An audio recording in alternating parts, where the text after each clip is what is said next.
তিনটি ধরনেই অংশগ্রহণ করতে পেরেছি। আমি একজন জুলাই রাজপথে থাকতে পেরেছি, জুলাইতে যারা আহত হয়েছে তাদের চিকিৎসা দিতে পেরেছি, আর সবচেয়ে বেশি আনন্দের, সবচেয়ে বেশি কঠিন ছিল যদিও, এই স্বৈরাচারের দোসর শেখ হাসিনার রোষানলের শিকার হতে পেরেছি সে সময়, এবং শিকার হয়ে সে সময় ভিক্টিমাইজ হয়েছি।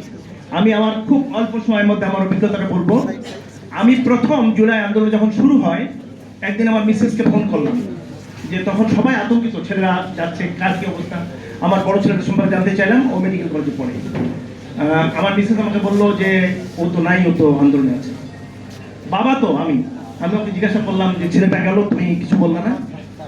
তো আমার মিসেস আমাকে বললো যে দেখো, তোমরা দেশের অনেক কিছু চাও, অন্যের সন্তানরা শহীদ হবে আর তোমার ছেলে বসে থাকবে, এটা তো হতে পারে না। আমি খুব আবেগ আপ্লুত হয়ে গেলাম, এবং তারপর দিন থেকে আমি আর নিজকে ধরে রাখতে পারিনি।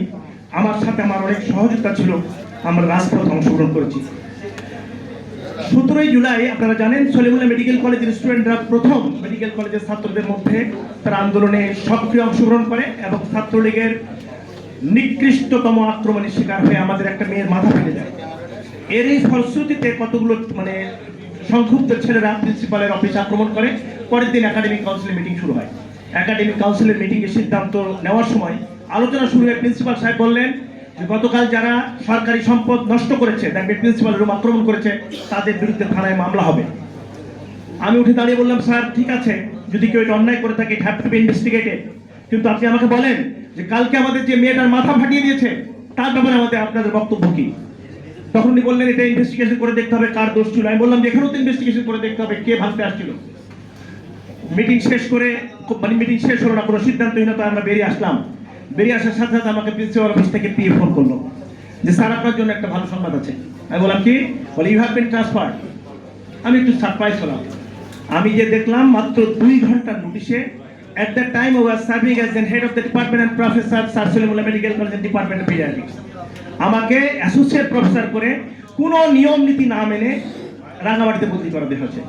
আমি যোগাযোগ করলাম উচ্চতর মহলে, আমাকে বলা হলো আপনার বিরুদ্ধে সুস্পষ্ট প্রমাণ আছে, আপনি জুলাই সংগ্রামে অংশগ্রহণ করছেন এবং অর্থ সরবরাহ করছেন। এটুকু কেবল শুরু, আপনি ডাক্তার তাড়াতাড়ি চলে যান, আপনার এতক্ষণে ডিবি আমাদের থাকার কথা ছিল। আমি আরেকটি অনুভূতির কথা বলবো। একদিন আমি, আমাদের ডাক্তার রুহুল কুদ্দুস বিপ্লব, আমরা ছিলাম পেশাজীবীদের একটা আন্দোলন ছিল এই যে প্রেস ক্লাবের সামনে। সেখানে অতর্কিতভাবে আমাদের উপর গুলিবর্ষণ যখন শুরু হয় তখন অনেক কয়েকজন আহত হয়ে যায়।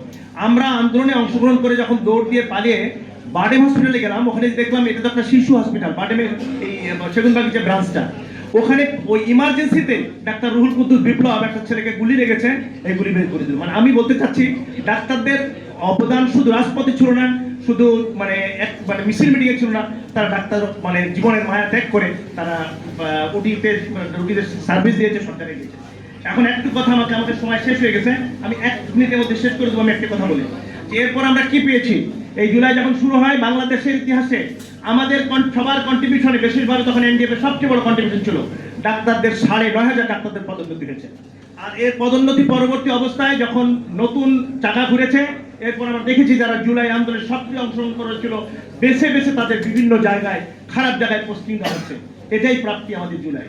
এখন দেখতে পাচ্ছি আমরা যে আবু সাইদ আমাদের অহংকার, সে আবু সাইদের কথা বলে রাস্তায় একটা মেয়ে কথা বলে যে ছেলেকে আমাদের শহীদ ছিল না, তাকে আমাদের যোদ্ধারায় মেরে ফেলেছে। এই জিনিস আমাদের দেখে দিতে হচ্ছে। আমরা চাই যে আগামী দিনের বাংলাদেশের স্বাস্থ্য সেক্টরে কি হতে চাই? আমরা চাই যে সুন্দর পরিবেশে, নিরাপদ পরিবেশে আমরা চিকিৎসকের সেবা দিতে চাই। আর আমি আমার ডাক্তারদের, আমাদের ছাত্রদের বলবো আমরা যেন আরো মানবিক হই, আরো আন্তরিক হই, আরো রুগী পরায়ণ হই। আর সবশেষে গভর্নমেন্টের প্রতি আমার আবেদন থাকবে যে দলীয় লেজুর ভিত্তির বিনিময় না, মেধার ভিত্তিতে জুলাইতে যাদের কন্ট্রিবিউশন ছিল তাদের কথা চিন্তা করে সেরকম ভাবে পদায়ন দেন, সেরকম প্রমোশন দেন, তাহলে দেশে আর বৈষম্য থাকবে না। আমরা একটা বৈষম্যমুক্ত সমাজ আবার চাচ্ছি। এই যে আমার বক্তব্য শেষ করলাম। আসসালামু আলাইকুম ওয়া রাহমাতুল্লাহি ওয়া বারাকাতুহু।